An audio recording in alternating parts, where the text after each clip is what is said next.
शपथ लेते हैं कि इस विधानसभा के चुनाव में भारतीय जनता पार्टी को वोट नहीं देंगे।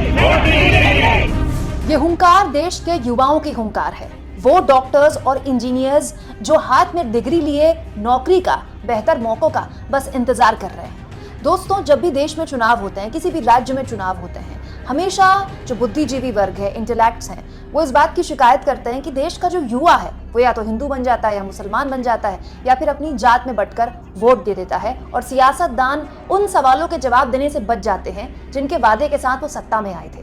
प्रधानमंत्री मोदी जब प्रधानमंत्री नहीं बने थे और प्रधानमंत्री बनने के लिए लोगों से वोट मांग रहे थे तो उन्होंने 2 करोड़ रोजगार सालाना देने का वादा किया था। उनमें से कितने रोजगार मिले, कितने गए, इसका ना तो कोई आंकलन है ना ही कोई गिनती है। लेकिन सवाल ये कि वो देश जहां सबसे ज्यादा युवाओं की आबादी है, वहां के डॉक्टर्स और इंजीनियर्स अगर सड़क पर खड़े होकर ये शपथ ले लें कि वो आने वाले चुनाव में बीजेपी को वोट नहीं देंगे तो बीजेपी का क्या हाल होगा। दोस्तों, मध्य प्रदेश में युवा हल्ला बोल ने देश भर से आए डॉक्टर्स इंजीनियर्स को साथ में लेकर एक आंदोलन किया जिसमें डॉक्टर्स इंजीनियर्स ने शपथ ली कि आने वाले चुनाव में वो शिवराज सिंह चौहान को दोबारा यानी कि बीजेपी को दोबारा वोट नहीं देंगे। पिछले 18 साल से शिवराज सिंह चौहान शासन में है, वो व्यक्ति मुख्यमंत्री है। उसके बावजूद भी अगर वहां के छात्रों को भीख मांगना पड़ गया तो ये शर्म की बात उसके लिए नहीं, उस व्यक्ति के लिए नहीं है, क्योंकि उसे ये बात पता है। ये शर्म की बात है आपके लिए।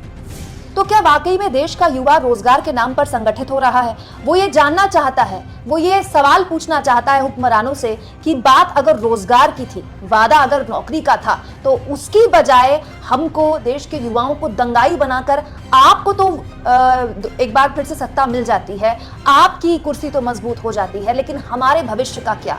दोस्तों, युवा हल्ला बोल का यह आंदोलन किसी भी राजनीतिक दल द्वारा संचालित नहीं है। मामा तेरे राज में, मामा तेरे राज में इंकलाब जिंदाबाद, इंकलाब जिंदाबाद।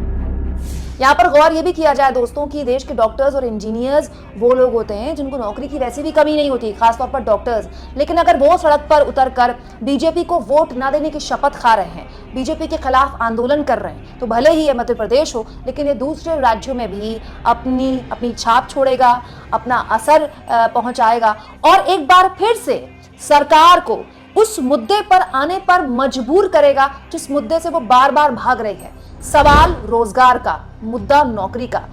आप ठीक चुनाव से पहले इंजीनियर्स और डॉक्टर्स की बीजेपी के खिलाफ इस तरह की शपथ को किस तरह से लेते हैं? क्या आपको लगता है वाकई में देश का युवा अपने अधिकारों को लेकर, अपने मुद्दों को लेकर, अपने सवालों को लेकर एक तरह से जागरूक हो रहा है, संगठित हो रहा है रोजगार के नाम पर? और क्या ये 2024 के चुनाव में बीजेपी के लिए मुश्किल बन सकता है? कमेंट बॉक्स में जरूर लिखें और जितना हो सके दोस्तों मेरे चैनल को सपोर्ट करें। थैंक्स और ज्वाइन इन 2 ऑप्शंस के जरिए अगर आप चाहें तो कुछ आर्थिक मदद भी मेरी कर सकते हैं।